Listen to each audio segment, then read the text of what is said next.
Welcome to Burning Topic.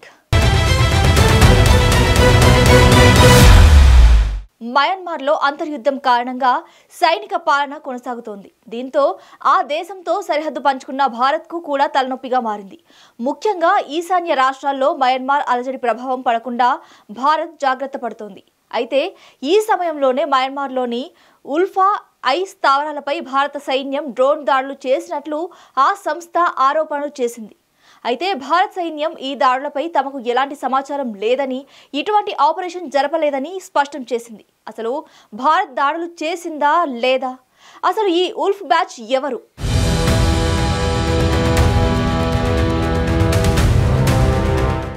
Surgical strike operation Sindoor తర్వాత శత్రు దేశాల్లోని భూభాగంలోకి వెళ్లి దెబ్బ కొట్టడంలో భారత్ సత్తా ఏంటో అందరికీ తెలిసింది. తాజాగా జూలై 13న తెల్లవారుజామున 2 నుంచి 4 గంటల మధ్య మయన్మార్లోని సైగాంగ్ ప్రాంతంలో ఉల్ఫా ఐ స్థావరాలపై భారత సైన్యం డ్రోన్ మిసైల్ దాడులు చేసినట్లు ఆ సంస్థ ఆరోపించింది. ఈ దాడుల్లో తమ 3 సీనియర్ నాయకులు మరణించారని, 19 మంది గాయపడ్డారని ఉల్ఫా ఐ తెలిపింది.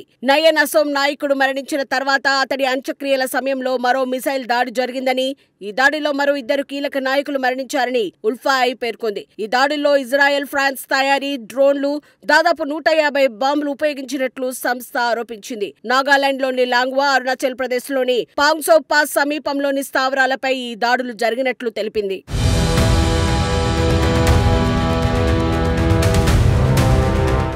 అయితే భారత సైన్యం ఈ దాడులపై స్పందించింది. ఈ దాడులపై తమకు ఎలాంటి సమాచారం లేదని, ఇటువంటి ఆపరేషన్ జరపలేదని స్పష్టం చేసింది. అస్సాం ముఖ్యమంత్రి హిమంత బిస్వా శర్మ కూడా ఈ దాడుల్లో అస్సాం పోలీసుల భాగస్వామ్యం లేదని, అస్సాం నుంచి ఎలాంటి దాడి జరగలేదని స్పష్టం చేశారు. ఇటువంటి ఆపరేషన్లు జరిగితే సాధారణంగా సైన్యం ఒక ప్రకటన విడుదల చేస్తుందని శర్మ అన్నారు. ఈ దాడులు మయన్మార్లోని స్థానిక సంస్థలు, ఇతర గ్రూపులు చేసినవి కావచ్చని కొందరు విశ్లేషకులు అభిప్రాయపడుతున్నారు. మయన్మార్ సైన్యం, పీపుల్స్ డిఫెన్స్ ఫోర్స్ వంటి సంస్థలు ఈ దాడుల వెనుక ఉండవచ్చని ఊహాగానాలు ఉన్నాయి. అయితే దీనిపై ఎలాంటి అధికారిక ధృవీకరణ రాలేదు.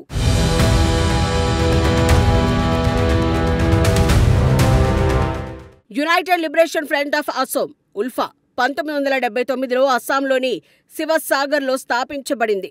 అస్సాంను భారత్ నుంచి విడిపించి స్వతంత్ర రాష్ట్రంగా ఏర్పాటు చేయడం దీని ప్రధాన లక్ష్యం. 1980, 1990లలో అనేక హింసాత్మక కార్యక్రమాలు, బాంబు దాడులు, కిడ్నాపులు, దోపిడీల ద్వారా అస్సాంలో భయానక వాతావరణాన్ని ఉల్ఫా సృష్టించింది. 1990లో కేంద్ర ప్రభుత్వం ఉల్ఫాపై నిషేధం విధించింది. 2014లో ఉల్ఫా 2 వర్గాలుగా విడిపోయింది.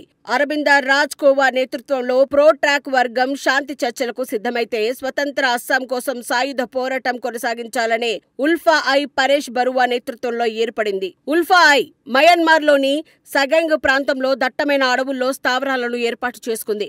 అక్కడ 200 నుంచి 250 మంది సాయుధ క్యాడర్లను కలిగి ఉంది. ఈ సంస్థ మయన్మార్లోని నాగా సెల్ఫ్ అడ్మినిస్ట్రేటెడ్ జోన్లో కార్యకలాపాలు నిర్వహిస్తోంది. 2023లో ప్రోటాక్ వర్గం భారత ప్రభుత్వంతో శాంతి ఒప్పందం కుదుర్చుకుంది. కానీ ఉల్ఫా ఐ సాయుధ పోరాటాన్ని కొనసాగిస్తోంది. అయితే మయన్మార్లో సైనిక పాలన ఉండటంతో ఉల్ఫా ఐ మరింత రెచ్చిపోతోంది.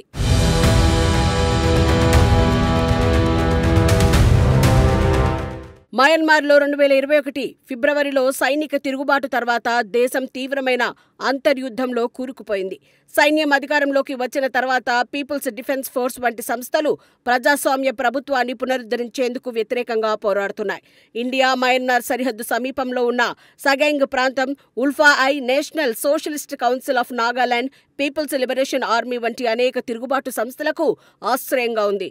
1600 కిలోమీటర్ల ఇండియా మయన్మార్ సరిహద్దు దట్టమైన అడవుల వల్ల తిరుగుబాటుదారులకు సురక్షిత ఆశ్రమంగా మారింది. మయన్మార్లోని అస్థిర పరిస్థితులు, సైన్యం, తిరుగుబాటు గ్రూపుల మధ్య జరుగుతున్న పోరాటాలు ఈ ప్రాంతంలో ఉద్రిక్తతలను పెంచాయి.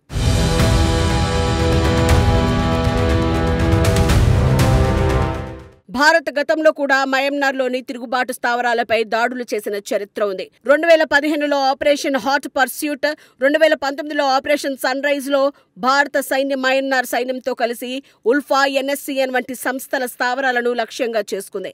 ఈ ఆపరేషన్లలో లోయిటరింగ్ మ్యూనిషన్స్, డ్రోన్లను ఉపయోగించారు. అయితే ఇటీవల దాడుల ఆరోపణలను భారత సైన్యం ఖండించడం వల్ల ఈ దాడులు మయన్మార్లోని స్థానిక సంస్థలు ఇతర శక్తులు చేసినవి కావచ్చనే ఊహాగానాలు వస్తున్నాయి.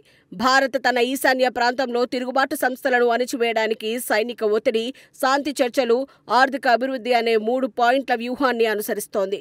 ఈ వ్యూహం వల్ల ఉల్ఫా-ఐ సామర్థ్యం, రిక్రూట్మెంట్, దోపిడీ కార్యకలాపాలు గణనీయంగా తగ్గాయి.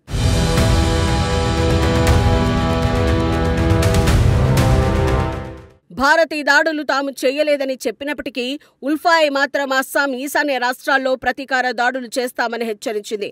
అయితే ఉల్ఫా-ఐకు ప్రస్తుతం అంత సీన్ లేదని అంటున్నారు. ఈ సంస్థ సామర్థ్యం గతంతో పోలిస్తే గణనీయంగా తగ్గింది. 2023లో జాతీయ దర్యాప్తు సంస్థ నివేదిక ప్రకారం జాతీయ సంబరాల సమయంలో ఐఈడీ దాడులు చేయాలని ఉల్ఫా-ఐ ప్లాన్ చేసింది. ఈ సంస్థలో ప్రస్తుతం ఒకే ఒక సీనియర్ నాయకుడు అరుణోదయ్ దోహోతియా మాత్రమే మయన్మార్లో మిగిలి ఉన్నాడు. మరో నాయకుడు రూపం అసోంను అస్సాం పోలీసులు అరెస్ట్ చేశారు.